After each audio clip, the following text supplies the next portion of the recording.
अस्सलाम वालेकुम। कैसे हैं अभी आप लोग? Can you here? Yes, sir. Okay. Yes sir. कैसे हैं आप सब लोग? खैरियत से हैं? Alhamdulillah, sir. आप सुनाए? अल्हम्दुलिल्लाह ठीक ठाक है। Everything is fine.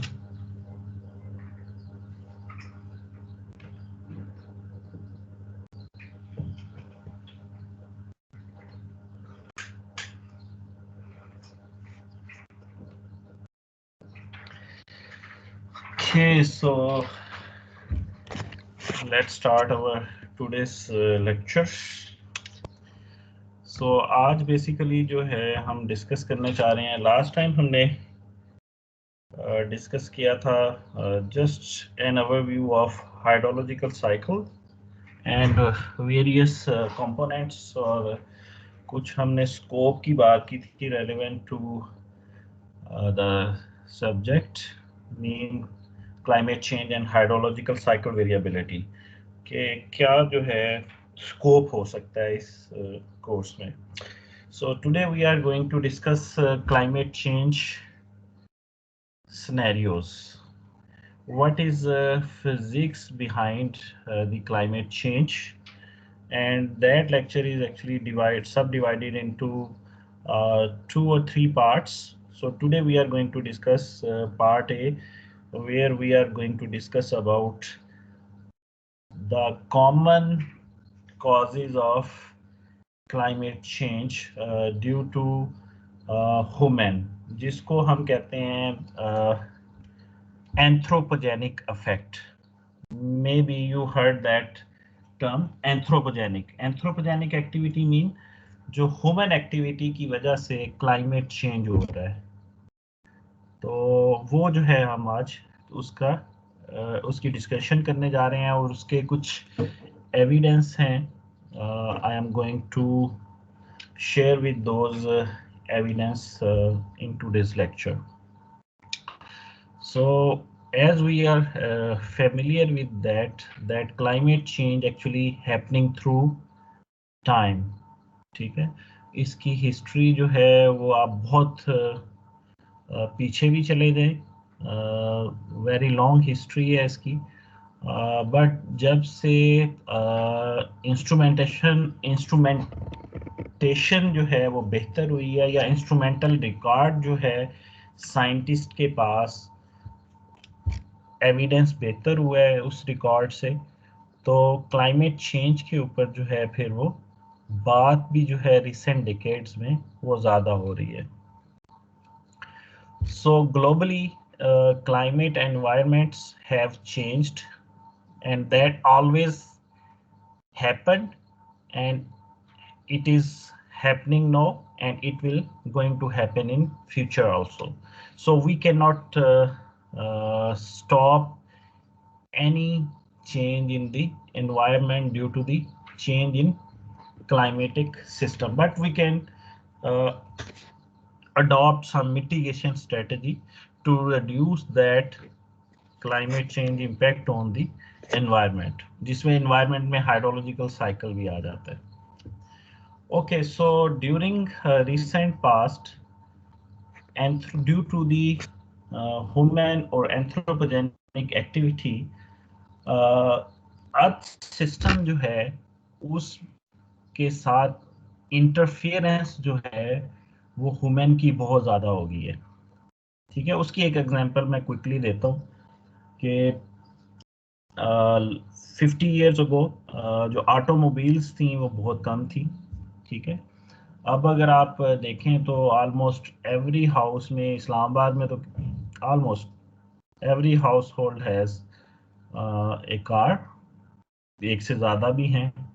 ठीक है, तो उसकी वजह से जो फॉसल फ्यूल बर्न होता है ऑटोमोबाइल में, due to that there is an interaction of those fossil fuel gases with the earth system. और अर्थ सिस्टम में एटमॉस्फेरिक सिस्टम के ऊपर भी अफेक्ट होगा, और डेफिनेटली अर्थ जब एटमॉस्फेयर के ऊपर अफेक्ट होगा, देन हाइड्रोलॉजिकल साइकिल के ऊपर भी इम्पैक्ट होगा। तो जब हाइड्रोलॉजिकल साइकिल के ऊपर इम्पैक्ट होगा तो अर्थ के ऊपर जो जो भी बायोडाइवर्सिटी है उसके ऊपर, बायोलॉजिकल लाइफ के ऊपर भी अफेक्ट होगा, इसी तरह ग्राउंड वाटर सिस्टम के ऊपर भी अफेक्ट होगा। तो ये सारी चीजें जो हैं इंटरलिंक्ड हैं।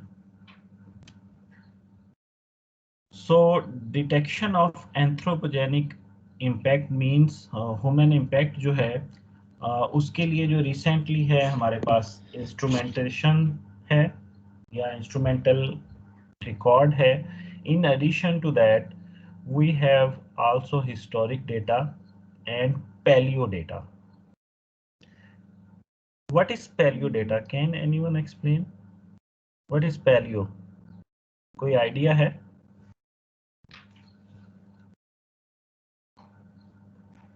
No sir. इंस्ट्रूमेंट जो है, इंस्ट्रूमेंटल मेजरमेंट में जो है क्या हो सकता है? सर रेन गेजेस वगैरह। Rain gauge, very good. उसके अलावा sir solar radiation. Solar radiation भी आ गई, ठीक है। और इसके अलावा क्या हो सकता है?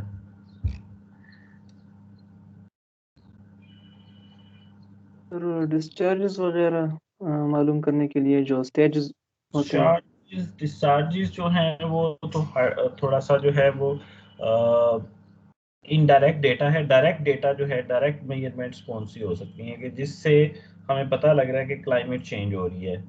एक तो जो आपने बात की कि जो हमारे पास प्रेसिपिटेशन गेजेस है, दैट इज ओके। इसके अलावा जो है टेम्परेचर, ठीक है, yes temperature sir. Temperature global warming हो रही है, ठीक है। जब टेम्परेचर चेंज होगा तो इसका मतलब बाकी जितने भी हाइड्रोलॉजिकल साइकिल के कंपोनेंट्स हैं वो भी वेरिएबल होंगे, वो भी चेंज होंगे, राइट। इसके अलावा इंस्ट्रूमेंटेशन रिकॉर्ड में जो है ग्लेशियर्स के ऊपर जो है कि स्नो कवर रिड्यूस हो रहा है या इंक्रीज हो रहा है, या सी लेवल के ऊपर क्या अफेक्ट हो रहा है, सी लेवल राइज हो रहा है या डिक्रीज हो रहा है, that is instrumentation measurement. However the paleo data is actually proxy data. ये इनडायरेक्ट मेजरमेंट्स हैं, डायरेक्ट मेजरमेंट्स नहीं है। तो पैलियो डेटा जो प्रॉक्सी डेटा होता है, बेसिकली वो ट्री रिंग्स हैं, ठीक है। इसके अलावा जो कोल है, सेडिमेंट जो रेजर्वायर्स में डिपॉजिट है, उसकी हिस्ट्री, जियोलॉजिकल फीचर्स, या जो है आपके जो है आइस कोर्स जो है उसकी बोरिंग की जाती है। तो ये जो प्रॉक्सी डेटा है, थ्रू दीज इंफॉर्मेशन वहाँ से जो है इनडायरेक्टली जो है फिर साइंटिस्ट जो है वो सर्च करते हैं कि किस तरह का जो है क्लाइमेट हो सकता है इन पास्ट हिस्ट्री, ठीक है, long history, million years ago की बात कर रहे हैं, 1000 ईयर्स अगो की बात कर रहे हैं, ठीक है।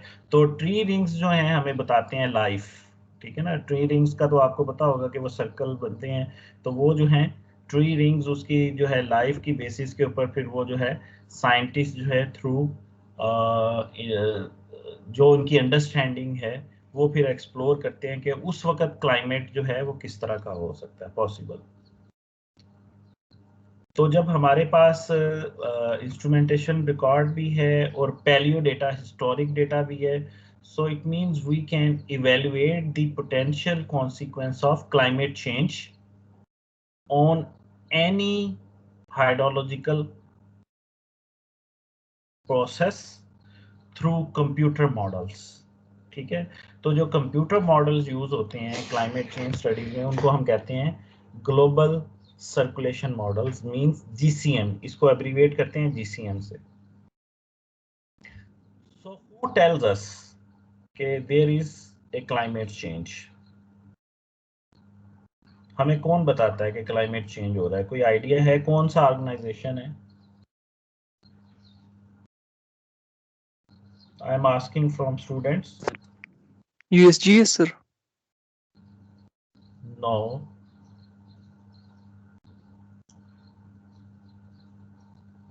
Any other idea?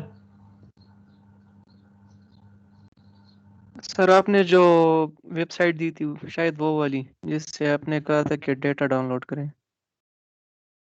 So that is IPCC, Intergovernmental Panel of Climate Change.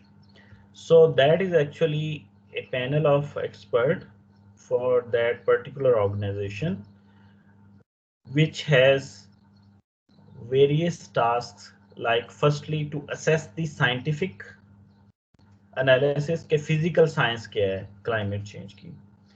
फिर उसके अलावा जो है उसमें जो है ह्यूमन इंड्यूस्ड क्लाइमेट चेंज के जो है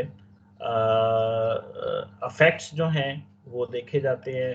फिर इसके अलावा जो है टास्क में मिटिगेशन स्ट्रेटजीज भी हैं कि क्लाइमेट चेंज को हम मिटिगेट भी कर सकते हैं, उसके अफेक्ट को रिड्यूस कर सकते हैं या उसके अफेक्ट को एक खास लेवल तक लेके जा सकते हैं। ये टास्क भी है आईपीसीसी का। इसके अलावा जो है ये सिंथेसाइज भी करते हैं, जितना भी डेटा उनको मिलता है उसको आर्काइव करते हैं थ्रू आउट द वर्ल्ड। जितने भी ग्लोबल सर्कुलेशन मॉडल्स हैं या जीसीएम डेटा सेट है उनको आर्काइव भी करते हैं। So these are various task of IPCC. So IPCC का जो स्ट्रक्चर क्या है, IPCC actually runs under WMO and UNEP. WMO is World Meteorological Organization, while UNEP is United Nations Environment Program. So under these two organizations, IPCC actually works. और IPCC जो है, then IPCC bureau के नीचे फिर जो है 3 working groups हैं और एक टास्क फोर्स है। सो वर्किंग ग्रुप 1 जो है वो फिजिकल साइंस उसके ऊपर वर्क करती है कि what is physics behind the climate change. For example हम कहते हैं कि जी कार्बन डाइऑक्साइड इंक्रीज हो गया, टेम्परेचर इंक्रीज हो गया, उस टेम्परेचर इंक्रीज से क्या अफेक्ट होगा डिफरेंट हाइड्रोलॉजिकल प्रोसेसेस के ऊपर। सो वर्किंग ग्रुप 1 जो है वो फिजिकल प्रोसेसेस या फिजिकल अंडरस्टैंडिंग जो है उसको अनहांस करते हैं, फिजिकल अंडरस्टैंडिंग उसको तलाश करते हैं। देन वर्किंग ग्रुप टू जो है वो इम्पैक्ट एनालिसिस करता है कि जो क्लाइमेट चेंज हो रहा है तो उसका इम्पैक्ट क्या होगा, वल्नरेबिलिटी असेसमेंट, कितना वल्नरेबल होगा, ठीक है, उसका इफेक्ट, और उसकी अडॉप्टेशन स्ट्रेटजीज के ऊपर काम करते हैं। That is working group 2। while working group 3 is working on mitigation strategy के जो इम्पैक्ट है क्लाइमेट चेंज इम्पैक्ट उसको कैसे मिटिगेट कर सकते हैं।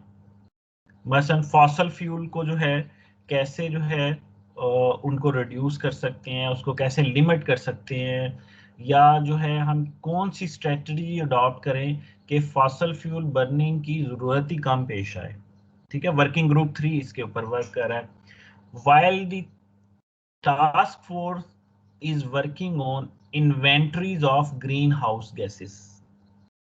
ठीक है, तो ग्रीन हाउस गैसेस कौन सी हैं, लास्ट टाइम हमने डिस्कस किया था, carbon dioxide, methane, nitrous oxide. ठीक है, ये बेसिकली मेजर जो हैं ग्रीन हाउस गैसेस है, तो उनकी इन्वेंटरीज जो है टास्क फोर्स करती है। तो वर्किंग ग्रुप 1 जो है वो यूके में इसका सपोर्ट यूनिट है। वर्किंग ग्रुप 2 का जो सपोर्ट यूनिट है it is in USA. Working group 3 इसका support unit it is in Netherlands, while the task force is working in Japan. तो बेसिकली जब ये वर्किंग ग्रुप और टास्क फोर्स जो है जब ये अपनी रिपोर्ट्स देते हैं तो उसकी बेसिस के ऊपर जो एक्सपर्ट्स हैं, ऑथर्स हैं, रिसर्चर्स हैं, मास्टर स्टूडेंट हैं, पीएचडी स्टूडेंट्स हैं, या जो पोस्ट पीएचडी लोग हैं या रिसर्च ग्रुप्स हैं, वो फिर जो है फर्दर एनालिसिस करते हैं अपने इंटरेस्ट के लिए।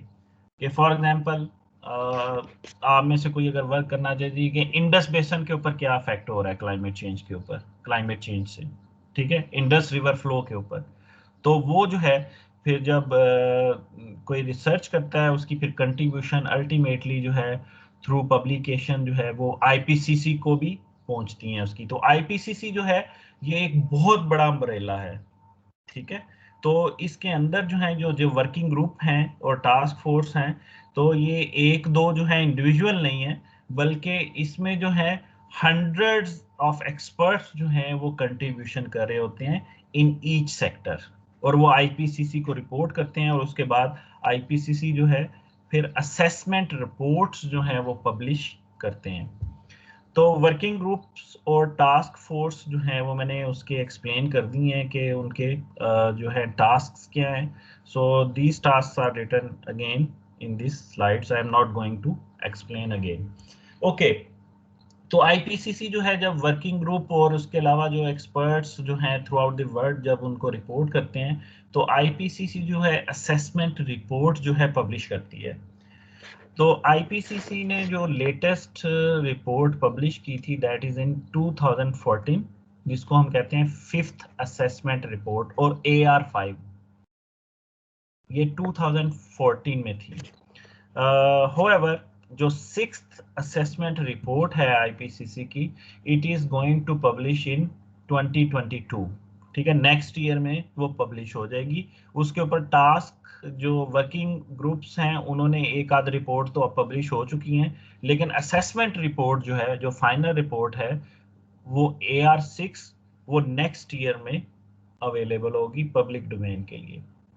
तो वर्किंग ग्रुप 1 जो है AR5 के लिए जो है उसने रिपोर्ट पब्लिश की थी 2013 में, जिस रिपोर्ट का नाम है climate change 2013 the physical science basis, जो कि वर्किंग ग्रुप 1 का टास्क है।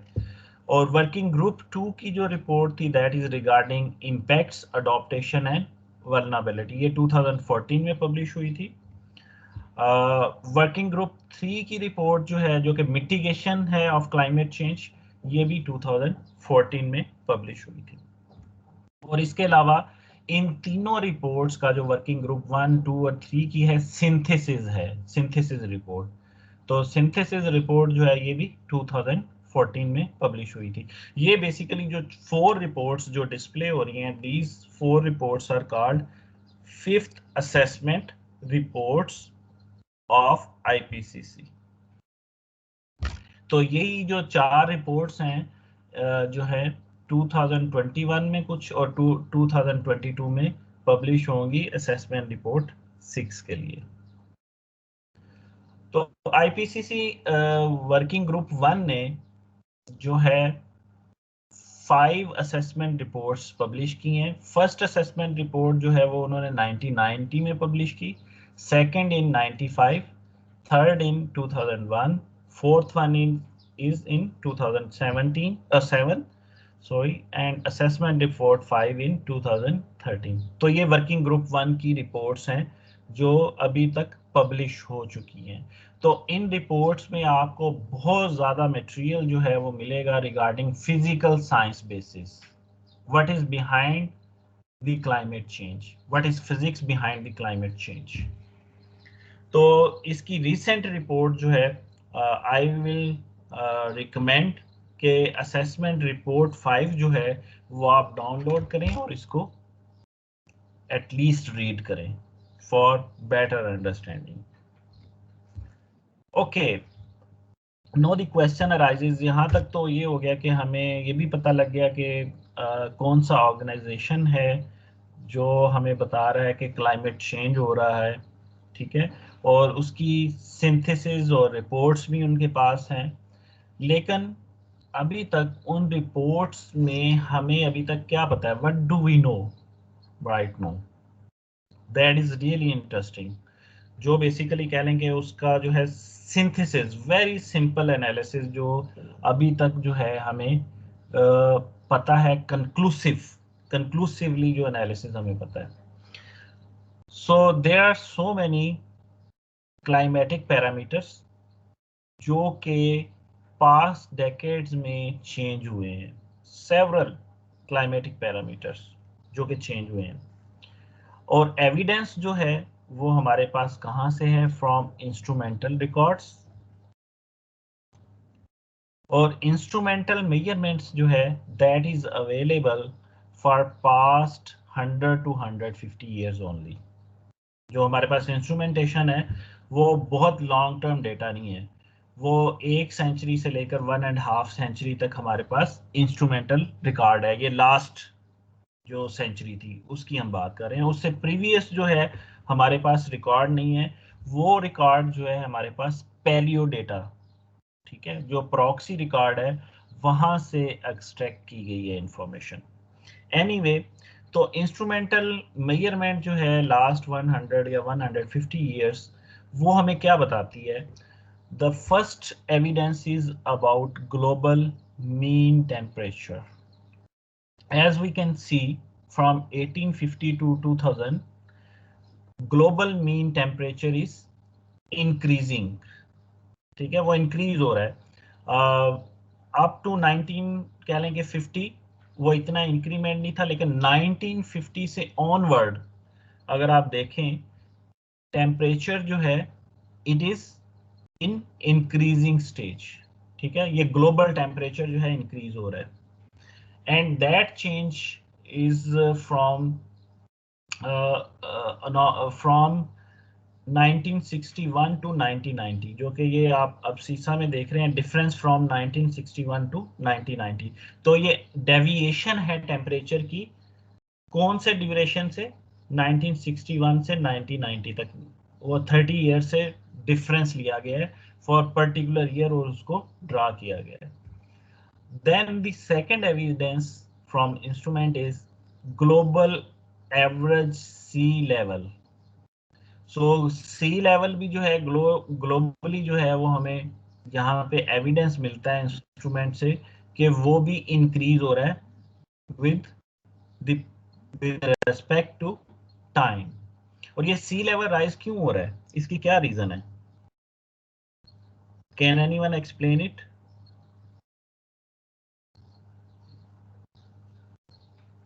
सी लेवल राइज कैसे हो रहा है? टेम्परेचर की तो चलें समझ आती है, टेम्परेचर जो है ग्रीन हाउस गैसेस की वजह से टेम्परेचर इंक्रीज हो रहा है, सी लेवल क्यों इंक्रीज हो रहा है? Can you sir here? Snow melt हो रहा है सर इस वजह से। Yes, very good. तो थर्ड पैनल है lower one, that is showing northern hemisphere snow cover. तो स्नो कवर जो है नॉर्दर्न हेमिस्फीयर और इसी तरह साउदर्न हेमिस्फीयर में भी वो डिक्रीज हो रहा है, लेकिन जो एविडेंस है नॉर्दर्न हेमिस्फीयर का अवेलेबल है इंस्ट्रूमेंटल। तो नॉर्दर्न हेमिस्फीयर में स्नो कवर रिड्यूस हो रहा है, तो इसका मतलब है ग्लेशियर जो है डीग्लेशियरलाइज हो रहे हैं, मेल्ट हो रहे हैं, स्नो मेल्ट हो रही है। तो वो अल्टीमेटली जो है रन ऑफ, ये आपने हाइड्रोलॉजी में भी और लास्ट लेक्चर में भी हमने डिस्कस किया था, सरफेस, सब सरफेस और ground water run of ultimately कहाँ जाता है? ओशन में। तो जब ओशन में जाता है तो इसका मतलब है तो ओशन के सी लेवल के, ओशन लेवल के ऊपर फर्क पड़ेगा। तो that's why sea level is increasing due to the glacier melting और स्नो मेल्टिंग। सो ये बेसिकली जो है कंक्लूसिव समरी है असेसमेंट रिपोर्ट जो आईपीसीसी की अभी तक पब्लिश हो चुकी हैं, कि जो क्लाइमेट चेंज साइंटिस्ट हैं वो बिलीव करते हैं कि ये जो तीनों चेंजेस हो रही हैं टेम्परेचर, सी लेवल और स्नो कवर में, ये चेंजेस जो हैं इसके लिए जो मेजर इफेक्ट है that is due to the human activity, means anthropogenic activities. Natural तो है ही है, उसके साथ साथ major cause is anthropogenic activity. लेकिन जो साइंटिस्ट बिलीव नहीं करते क्लाइमेट चेंज के ऊपर, ठीक है, वो कहते हैं कि जी ये जो चेंजेस हो रही हैं, टेम्परेचर इंक्रीज हो रहा है या सी लेवल इंक्रीज हो रहा है, स्नो कवर डिक्रीज हो रहा है, that is due to the natural forcing, वो नेचुरली हो रहा है, उसका उसमें जो है ह्यूमन का इम्पैक्ट नहीं है, वो इनसिग्निफिकेंट इम्पैक्ट है। ठीक है, तो हम उस कंट्रोवर्सी की तरफ नहीं जाएंगे। वो जो साइंटिस्ट कहते हैं कि क्लाइमेट चेंज नहीं हो रही, so we are actually against those scientist, because climate change science community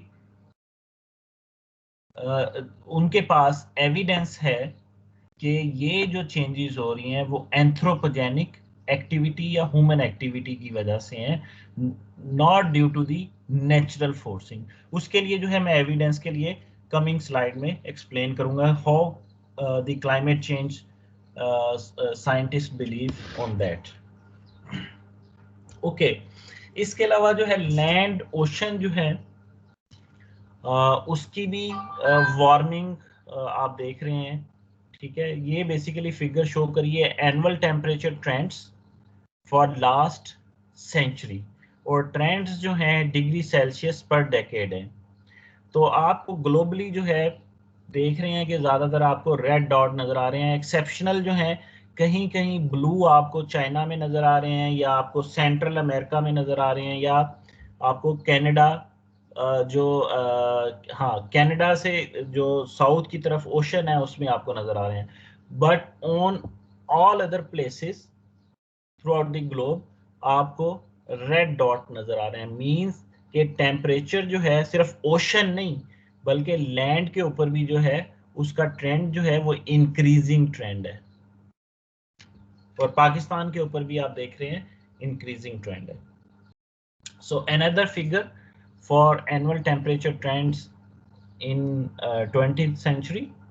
So again we can see the increasing trend with the red dots, यानी कि आप अगर देखें 4 डिग्री तक जो है टेम्परेचर इंक्रीज हुआ है मैक्सिमम। तो ये आपको एशिया में नजर आ रहा है, सेंट्रल एशिया में आपको चाइना में नजर आ रहा है, ठीक है। तो ये 4 डिग्री तक जो है टेम्परेचर इंक्रीज हुआ है in last century.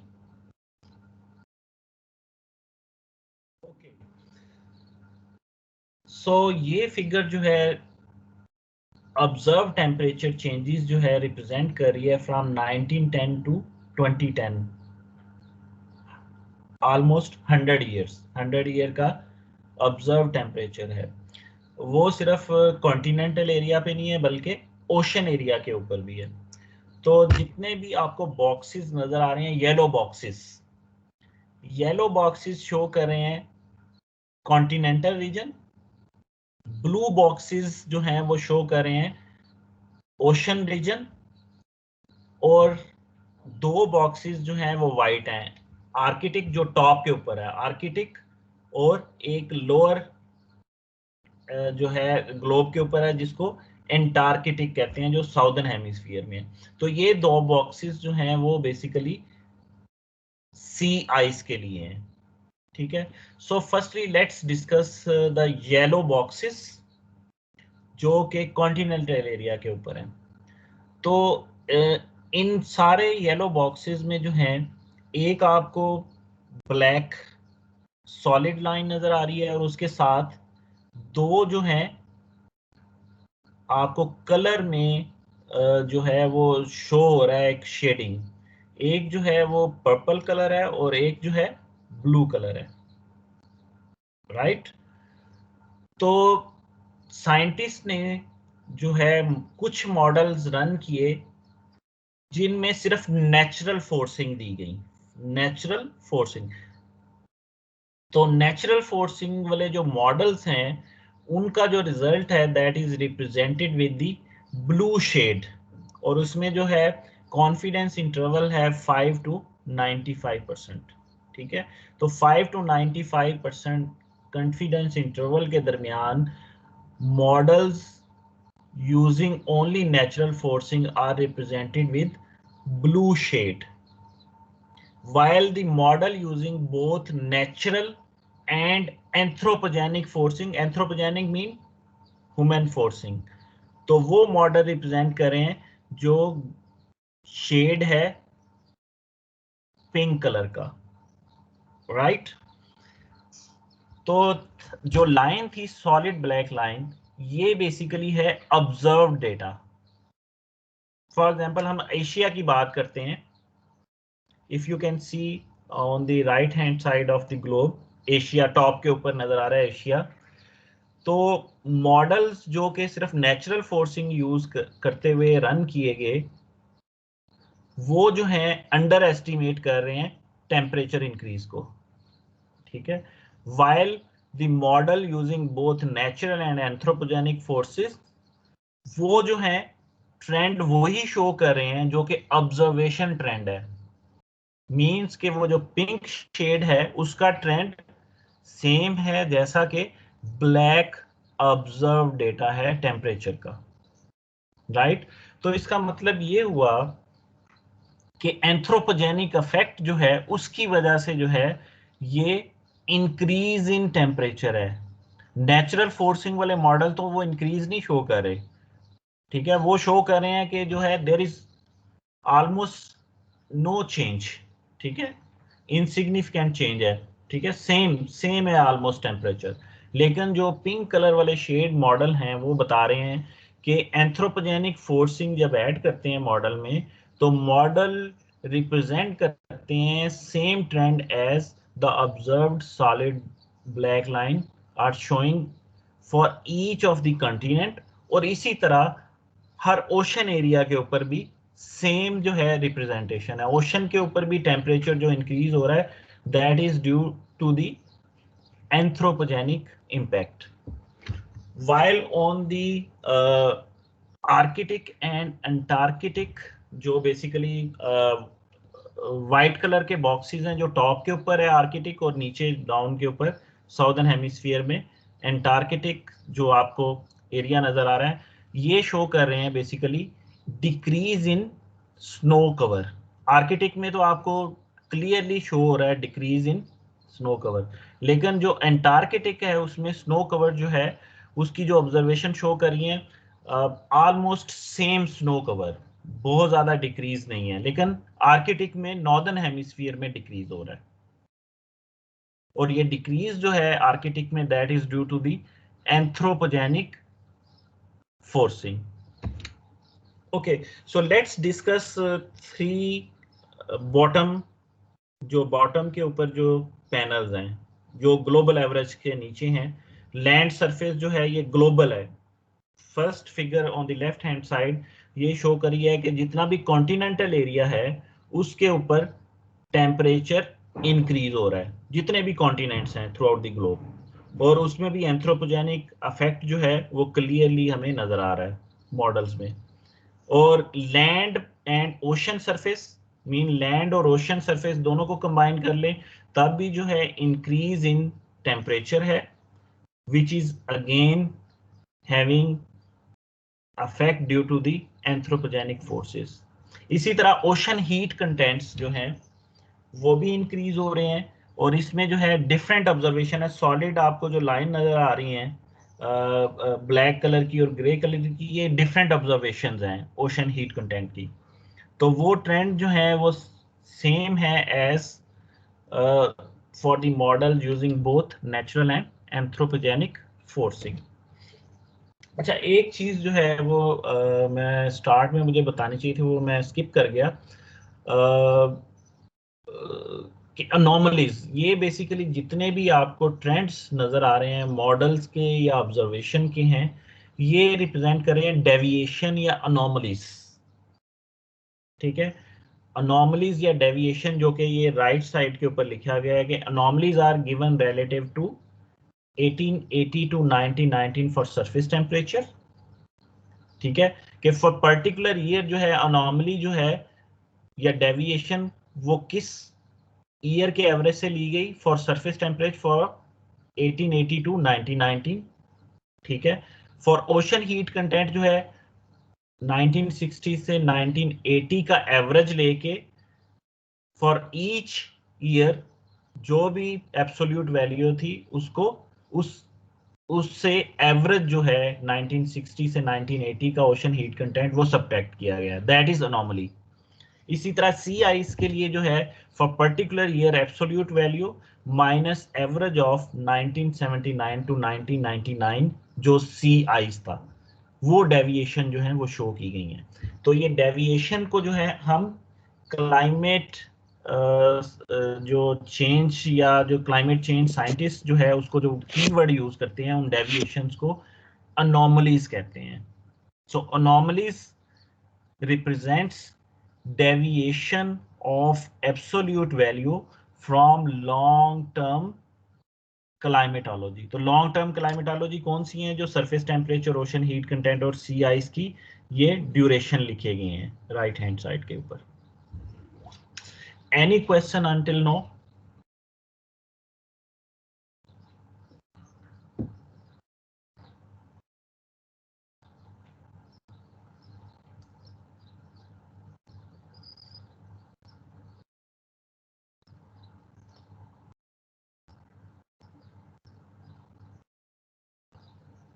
No question.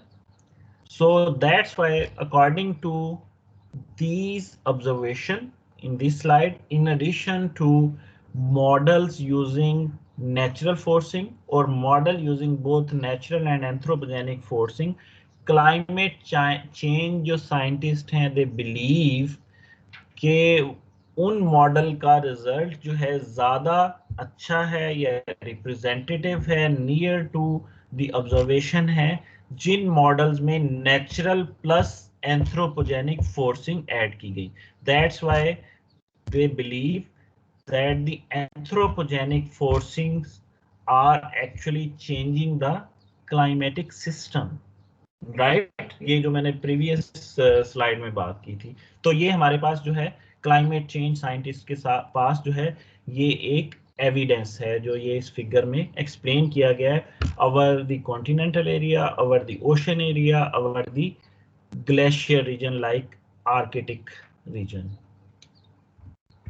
Okay, तो कॉन्सिक्वेंस ऑफ वार्मिंग अगर देखें, ये बेसिकली एक यूरोप में एक रीजन है. इस फिगर में जो है बेसिकली हम नॉर्थवर्ड देख रहे हैं. नॉर्थवर्ड आपको इस फिगर के ऊपर येलो डॉट्स नजर आ रहे हैं. Almost mid of the figure 3 yellow dots हैं. तो ये येलो डॉट्स जो हैं ये रिप्रेजेंट कर रहे हैं कि आइस जो था अर्ली 20th सेंचुरी में वो इन येलो डॉट्स तक था. नॉर्थ की तरफ देख रहे हैं, ऊपर सारा स्नो था इस येलो डॉट से ऊपर, मींस ये ग्लेशियर रीजन था. ठीक है, whole area is covered, was covered with snow. लेकिन जो ग्लोबल वार्मिंग हुई है due to the green house gases, उसकी वजह से वो जो स्नो कवर है वो ऑलमोस्ट डिसअपीयर हो चुका है. That is the evidence of warming. इसी तरह प्रेसिपिटेशन पैटर्न अगर देखें वो भी चेंज हुए हैं लास्ट सेंचुरी में. So this figure is representing trend in annual precipitation for last century. तो ट्रेंड्स की अगर बात करें तो ग्रीन कलर जो है वो शो कर रहा है टेम्परेचर, सॉरी जो प्रेसिपिटेशन है वो इंक्रीज हो रहा है, while the brown color dots और yellow color dots are representing decrease in annual precipitation. तो कुछ एरिया के ऊपर आपको इंक्रीज नजर आ रहा है एनुअल प्रेसिपिटेशन का और कुछ एरिया पे डिक्रीज आ रहा है. स्पेशली जो डिक्रीज आपको आ रहा है एनुअल प्रेसिपिटेशन का वो आपको अफ्रीकन रीजन के ऊपर नजर आ रहा है. साहल रीजन है, अफ्रीकन रीजन है या साउथ अमेरिकन रीजन के ऊपर आपको डिक्रीज ऑफ प्रेसिपिटेशन का एविडेंस है फॉर लास्ट सेंचुरी. इसी तरह जो है वो आईपीसीसी ने भी रिप्रेजेंट किया है same figure for annual precipitation trends in 20th century. तो again green color is showing increase in annual precipitation, while the yellow color dots representing जितना बड़ा डॉट है उतनी ज्यादा डेविएशन है. तो yellow colour representing decrease in annual precipitation during last century जो 20th century थी. सो ये बेसिकली हमारे पास एविडेंस हैं और ये एविडेंस कहाँ से है? इंस्ट्रूमेंटेशन रिकॉर्ड प्रेसिपिटेशन का भी, और इसी तरह हमारे पास ये प्रेसिपिटेशन से पहले ये एक फिगर थी जो कि बेसिकली ये यूरोप की है. ये भी जो है हमारे पास एविडेंस है कि वार्मिंग के बाद ये स्नो कवर जो है डिसअपीयर हो गया. टेम्परेचर का जो है मैंने ओशन के ऊपर कॉन्टिनेंटल एरिया के भी वो भी एविडेंस आपको बता दिया है. इसके अलावा जो है फ्लड्स, अब हम थोड़ा सा जो है रन ऑफ की तरफ जाते हैं. प्रेसिपिटेशन की बात कर ली, टेम्परेचर की भी हमने बात कर ली, सी लेवल राइज की बात कर ली. So let's talk about the floods. Summer floods जो हैं वो भी जो हैं लास्ट 2 decades में इंक्रीज हुए हैं all over the globe. So the figure on the left hand side is representing the change of wet days, deviation in wet days. Plus sign जो है रिप्रेजेंट कर रहे हैं, जो ग्लोबल मैप है प्लस साइन रिप्रेजेंट कर रहे हैं कि इन एरियाज के ऊपर वेट डेज जो हैं, वेरी वेट डेज, वो इंक्रीज हो गए हैं। वेरी वेट डेज मीन के रेनी डेज इंक्रीज हो गए हैं, तो इसका मतलब है फ्लडिंग के चांसेस भी होंगे। ठीक है, और ग्लोबल अगर अनोमलीज देखें, जो ऊपर वाला पैनल है बार चार्ट, वो भी यही शो कर रहा है फ्रॉम द एनालिसिस के वेरी वेट डेज जो हैं वो इंक्रीज हो गए हैं। Positive bar showing increase in very wet days. और इसकी अगर रिसेंट एग्जांपल्स देखें during current century, Mumbai India में 2005 में 24 आवर में 944 मिलीमीटर रेनफॉल रिकॉर्ड हुई। That is the highest ever recorded rainfall over the continental region. ये ऑलमोस्ट जो है 3 फीट से ज्यादा बनती है, 37 इंच रेनफॉल 24 आवर में हुई इन 2005। That is the historical ever highest recorded rainfall in the continental region।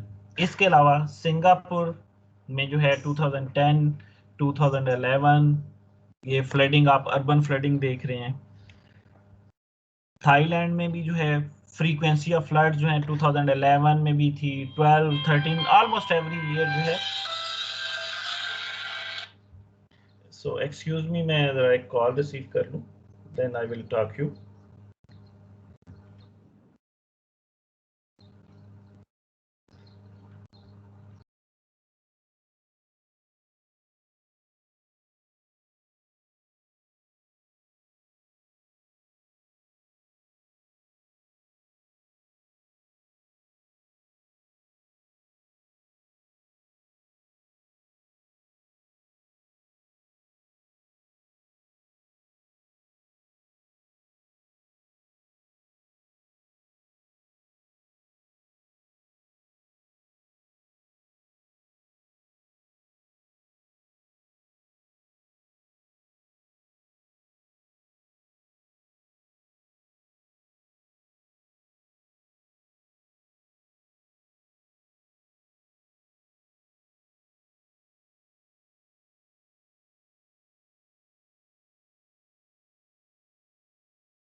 अस्सलाम वालेकुम, सॉरी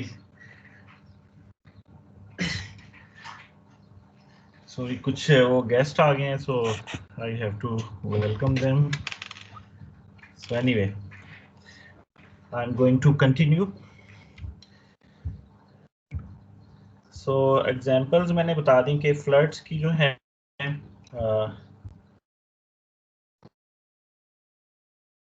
इसमें जो है वो फ्लड की एग्जांपल है. और पाकिस्तान में कोई आपको याद है, कोई पड़ती है एग्जांपल, कोई पाकिस्तान में कोई समर फ्लड आया हो रिसेंट पास्ट में? सर 2013 में. 2000 वेयर? सर 2010 और 13 में सिंध में आए थे सर. राइट. सो जो very good. Almost every summer में जो है पाकिस्तान में कहीं ना कहीं फ्लड होता है, लेकिन जो 2010 का फ्लड है वो वेरी फेमस फ्लड है पाकिस्तान में. तो यूरोप में भी जो है 2002 में जो है ये एक समर फ्लड है जो आप देख रहे हैं, ठीक है, इनंडेशन ऑफ एग्रीकल्चर एरिया. और पाकिस्तान में जो है 2010 में जो है summer flood, that was actually flash flood in the northern area से ये flash flood generate हुआ and it inundated a large area of southern Punjab in addition to the Sindh province, majority of the irrigated area. ठीक है, तो इसकी reason पता है कुछ कि 2010 का फ्लड पाकिस्तान में क्यों आया था? कोई आइडिया हो? सर सुना ये था कि क्लाउड बर्स्ट हुआ है सर. क्लाउड बस्ट क्यों हुआ? इट्स ऑब्वियस कि क्लाउड बस्ट हैवी था, लेकिन रीजन क्या थी? सर मालूम नहीं है सर. मालूम नहीं है. कुछ और आइडिया? सर मॉनसून रेनफॉल थी सर, बेसिकली जुलाई का मंथ था, और हॉरिजॉन्टल फ्लक्सेस बेसिकली इसमें एडिशन की थी हैवी रेनफॉल में. सॉरी रिपीट कीजिएगा, आपकी आवाज बहुत कम आई है. सर मैं कह रहा हूँ कि मॉनसून रेनफॉल थी, बेसिकली जुलाई का मंथ था, और हॉरिजॉन्टल फ्लक्सेस थी जिसने बेसिकली एड अप किया हैवी रेनफॉल को. सर वो फ्लक्सेस जो मॉइस्चर फ्लक्स थे उसकी रीजन क्या थी? क्यों सर जितना सब मुझे याद है, एक थ्योरी तो ये कहती है कि सर के साइबेरिया के करीब एक हैवी फाइन ऐसा प्रेशर डिफरेंस बनाया था, एंड उस change of pressure low pressure change बन गया, तो उसकी वजह से सर तो विंड्स उसकी तरफ आई थी. Very good. आहिस्ता आहिस्ता आ रहे हैं उस तरफ. अब जो है ना थोड़ा सा अब अंडरस्टैंडिंग जो है ना ये फिजिकल अंडरस्टैंडिंग है, ठीक है ना. What I am talking about this subject, physical understanding. Rain तो हुई, रेन की रीजन क्या है, ठीक है, आहिस्ता आहिस्ता उस तरफ जा रहे हैं. Very good. ओके, जैसा कि ज़रक ने बताया कि प्रेशर डेवलप हुआ, प्रेशर डिफरेंस. ये पाकिस्तान आपको नजर आ रहा है, इस जो एरो वाला जो मैप है, ठीक है, एरोज आपको नजर आ रहे हैं. एरोज रिप्रेजेंट कर रहे हैं ये विंड, ठीक है. तो ये विंड जो है पाकिस्तान के आपको सेंटर से लेकर नॉर्दर्न एरिया तक, बड़ी जितना बड़ा एरो है उतना इसका मतलब है ज्यादा विंड वेलोसिटी है. उसके साथ मॉइस्चर फ्लक्स भी जो है बे ऑफ बंगाल से ज्यादा जो है उस तरफ आया है. और इसकी रीजन क्या थी basically? That is the basic reason जो आपको ऊपर वाली दो फिगर में नजर आ रही है. क्या नजर आ रहा है आपको? फॉग जी सर स्मोक. फॉग तो नहीं है, कुछ और है. लग फॉग रही है. Smog. It is not smog. या it is like smoke, but basically Russia में 2010 में जुलाई में फॉरेस्ट फायर हुआ था, राइट. तो बहुत बड़े एरिया के ऊपर फॉरेस्ट फायर हुआ. फॉरेस्ट फायर जब हुआ तो इसका मतलब है टेम्परेचर डेफिनेटली उस एरिया से लेकर ऊपर जितनी एटमॉस्फेयर लेयर है वो वार्म हो गई. ऐसे ही है, ठीक है. तो जो वार्मिंग है आपको वो नजर आ रही है रेड कलर, जो नीचे वाली फिगर है जहां एरो है, जहां पे अभी मैंने H लिखा है. H is representing the area जहां पे टेम्परेचर बहुत ज्यादा है, and H is representing high pressure. ये हाई प्रेशर किस जगह है? अपर ट्रोपोस्फियर में। लोअर की हम बात नहीं कर रहे, लोअर में तो लो प्रेशर होगा, लेकिन अपर एटमॉस्फेयर में हाई प्रेशर था और वार्मिंग थी। That is in forest area जहां पे फायर हुई। L is representing the low pressure area in the upper troposphere। तो ये जो लो था ये डेवलप हुआ पाकिस्तान के नॉर्थ वेस्ट में, ऑलमोस्ट कह लें कि अफगानिस्तान और रशिया की जो बाउंड्री है उस रीजन के ऊपर लो प्रेशर डेवलप हुआ। और ये जो हाई लो हाई हैं, ये बेसिकली जो है ये सीरीज में डेवलप होते हैं। ये नहीं है कि हाई, अगर हाई प्रेशर है तो सारी जगह हाई है, हाई के बाद लो आएगा, फिर लो के बाद हाई आएगा। तो अगला सेल जो है वो हाई का आपको नजर आ रहा है चाइना की तरफ, ठीक है। हाई सेल में जो आप सर्कुलेशन देख रहे हैं, हाई सेल जहां H लिखा गया है, हाई प्रेशर, वो सारी की सारी आपको क्लॉकवाइज रोटेशन नजर आ रही हैं एरोज की। सो clockwise rotation mean anti cyclonic rotation, right. और जहां L लिखा गया है, L में आपको काउंटर क्लॉकवाइज रोटेशन नजर आ रही है, विच रिप्रेजेंट साइक्लोनिक सर्कुलेशन। जहां लो प्रेशर होगा वहां साइक्लोनिक प्रेशर, साइक्लोनिक सर्कुलेशन होगी, राइट। तो ये HLH इस तरह के प्रेशर डेवलप हुए। तो उस लो प्रेशर को जो north west of Pakistan develop हुआ था, उस लो प्रेशर को कंपनसेट करने के लिए बे ऑफ बंगाल से, ये अभी आप एरो देखेंगे, ये बेसिकली लो प्रेशर जो है वो काउंटर क्लॉकवाइज है। तो इस लो प्रेशर को कंपनसेट करने के लिए इंडियन ओशन से भी और बे ऑफ बंगाल से भी विंड्स जो हैं ब्लो हुई टूवर्ड्स पाकिस्तान रीजन। और इस विंड के साथ जब ओशन से ये ट्रेवल की तो बहुत ज्यादा मॉइस्चर फ्लक्स जो है पाकिस्तान में पहुंचा। तो मॉइस्चर फ्लक्स जब पाकिस्तान के नॉर्दर्न एरिया में पहुंचा तो ओरोग्राफिक लिफ्ट हुई, और ओरोग्राफिक लिफ्ट के बाद देन अगेन सेम मैकेनिज्म जो मैं हाइड्रोलॉजी में भी एक्सप्लेन कर चुका हूं, ठीक है। फॉर्मेशन ऑफ क्लाउड्स और प्रेसिपिटेशन, हैवी प्रेसिपिटेशन हुई पाकिस्तान के नॉर्दर्न रीजन के ऊपर, जिसके बाद फ्लडिंग इवेंट पाकिस्तान के साउदर्न पंजाब और इवन सिंध तक भी पहुंचा। So that is the physics behind 2010 flooding event. और कुछ साइंटिस्ट ने जो है इसको फिर फर्दर कनेक्ट किया है कि वो जो फॉरेस्ट फायर हुई थी, क्या वो मैन मेड थी या वो नेचुरल थी। एक इसके बारे में पेपर पब्लिश हो चुका है, वो एल नीनो ईयर था। एल नीनो ईयर जो है वो वार्म ईयर होता है, तो due to the El Nino year बहुत ज्यादा ड्राइनेस थी फॉरेस्ट एरिया के ऊपर। जब ड्राई होते हैं लीव्स तो टेम्परेचर थोड़ा भी हो तो वो ऑटोमेटिकली जो है उसको फायर हो जाती है, ठीक है, आग लग जाती है। तो due to El Nino activity in the ocean वो फॉरेस्ट फायर हुआ था, और उसके बाद रेन जो है पाकिस्तान में हुई। So that is the physics behind the 2010 flooding event. तो बेसिकली जो है, अब मैं वो उसी तरफ जा रहा हूं जो वर्किंग ग्रुप 1 है। वर्किंग ग्रुप 1 जो है वो ये फिजिकल साइंस जो है सर्च कर रहा होता है, इवेंट्स को देखते हैं। अच्छा ये इवेंट्स हैं, इन इवेंट के पीछे जो है फिजिक्स क्या है, कहां से वो ट्रिगर हुआ, सोर्स कहां से है। तो सोर्स तलाश करना वो इम्पॉसिबल है। फॉर एग्जांपल जो एल नीनो की बात है, एल नीनो की वजह से जो है फॉरेस्ट फायर हुआ, एल नीनो का रीजन क्या है, वो उसके पीछे क्या होगा, ठीक है, उसके पीछे क्या होगा। तो सोर्स तक पहुंचना इम्पॉसिबल है, दैट इज इम्पॉसिबल, ठीक है। तो एटमॉस्फेयर में जितनी भी आपकी एक्टिविटीज हैं वो इंटरकनेक्टेड हैं, ठीक है। एक होती है उसके बाद दूसरी होती है, मींस के एक दूसरे के साथ उनका टेली कनेक्शन है, ठीक है। तो जो क्लाइमेट चेंज साइंस कम्युनिटी है उस टेली कनेक्शन को जो है वो डिस्कवर करते हैं, उससे अंडरस्टैंडिंग इम्प्रूव करते हैं। जब वो अंडरस्टैंडिंग इम्प्रूव होती है, उस अंडरस्टैंडिंग की बेसिस के ऊपर जो सर्कुलेशन मॉडल्स हैं उनको इम्प्रूव किया जाता है, जो ग्लोबल सर्कुलेशन मॉडल्स हैं।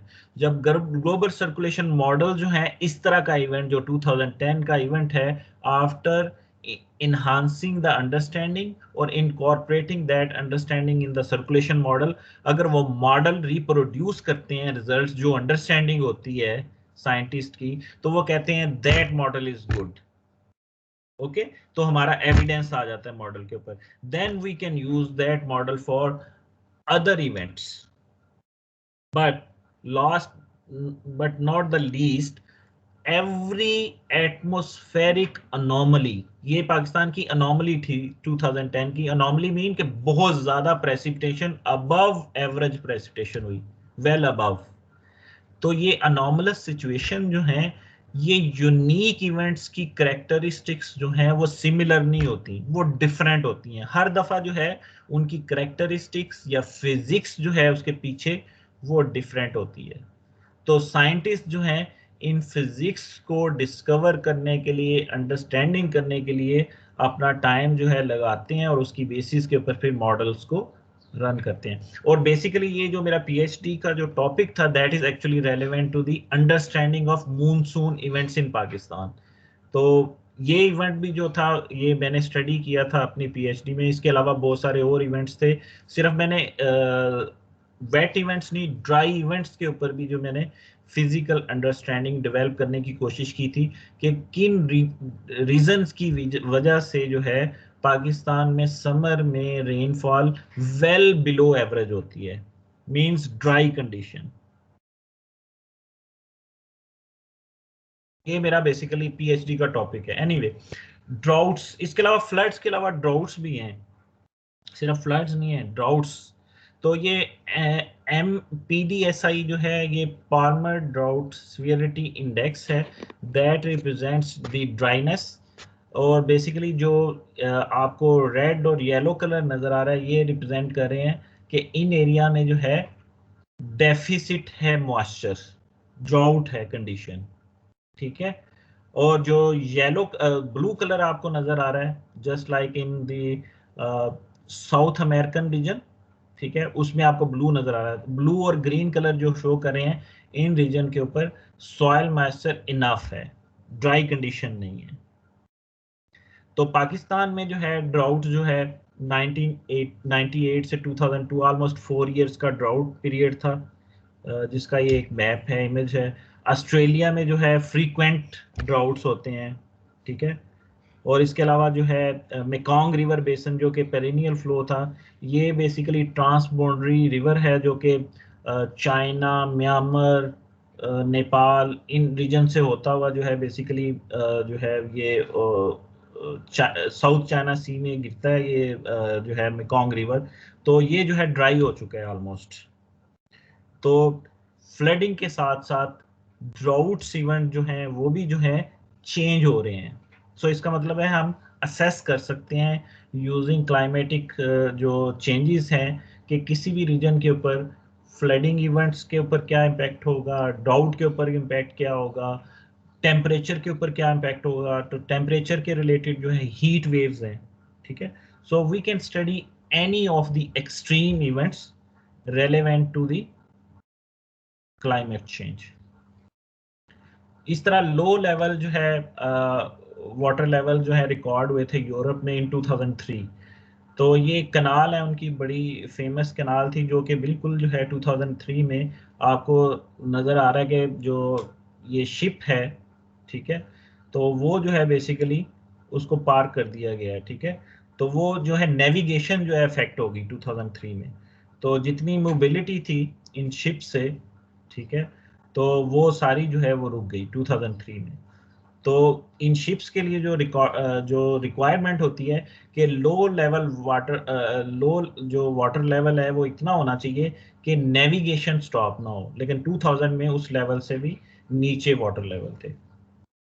Okay, so I am going to stop my lecture here. So in next lecture we are going to discuss some physics behind these changes, ठीक है, कि इनकी रीजन क्या है, कि टेम्परेचर इंक्रीज है, प्रेसिपिटेशन चेंज हो रही है, ड्राउट भी जो है वो उनके ऊपर भी इम्पैक्ट हो रहा है, सी लेवल के ऊपर इम्पैक्ट हो रहा है, तो उसके उसके पीछे फिजिक्स क्या है, किन रीजन की वजह से वो जो है वो चेंजेस हो रही हैं, वो जो है हम कमिंग लेक्चर में इंशाल्लाह ताला डिस्कस करेंगे. Until now any question? तो थोड़ा सा आज मैंने ओवरव्यू देने की कोशिश की है कि थोड़ा सा आपको इस जो है कोर्स का आइडिया हो कि बेसिकली इसकी सिग्निफिकेंस क्या है, इसकी एप्लीकेशन क्या है. However, as this course is going to continue, so I will also include more application relevant to the topics which we are going to discuss in coming lectures. तो थोड़ा सा जो है ये मैंने पहले भी रिक्वेस्ट की थी, फिर मैं आज रिक्वेस्ट करूंगा, please don't try to miss these lectures, because ये कोर्स जो है ये फिजिकल अंडरस्टैंडिंग का है, कि अगर आपने प्रीवियस लेक्चर वाला आपने अगर मिस किया होगा अंडरस्टैंडिंग को, तो कमिंग लेक्चर्स में हो सकता है मैं वो सारी फिजिकल अंडरस्टैंडिंग तो एक्सप्लेन नहीं करूंगा, ठीक है ना. I will skip those understanding जो प्रीवियसली हमने डिस्कस की होंगी, तो फिर आपकी अंडरस्टैंडिंग जो है कमिंग लेक्चर्स के लिए वो डिफिकल्ट हो जाएगी. और इसके अलावा जो असेसमेंट है इस कोर्स की, of course that is relevant to the physical understanding, वो ज़्यादा है then the numerical analysis. Numerical analysis भी हैं, लेकिन थ्योरेटिकल एस्पेक्ट जो है जिसमें फिजिकल अंडरस्टैंडिंग जो है वो इस कोर्स में वो डोमिनेंट है. So that's why I'm requesting again, don't try to miss any lectures. और अगर आप फिजिकल प्रेजेंट हैं तो प्लीज आप मेंटली भी जो है इस लेक्चर में प्रेजेंट रहें, और जहां आपको कोई डाउट होता है, कोई क्वेश्चन होता है, please raise your question, you can comment whatever you like to add during this course. Okay?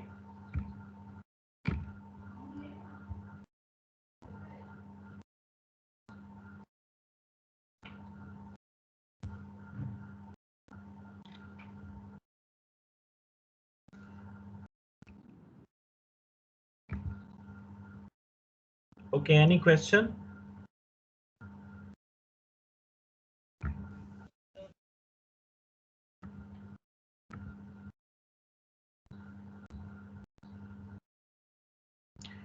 No question?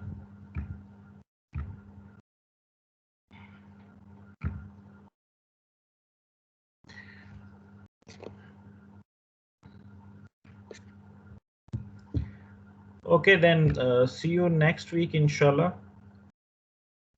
अपना ख्याल रखिएगा. Till then, Allah Hafiz. Thank you very much. अस्सलाम वालेकुम. अटेंडेंस जो है मैंने आप लोगों की मार्क कर दी है, ठीक है. जो प्रेजेंट हैं इनकी अटेंडेंस मार्क हो जाएगी automatically, no problem. Right, thank you.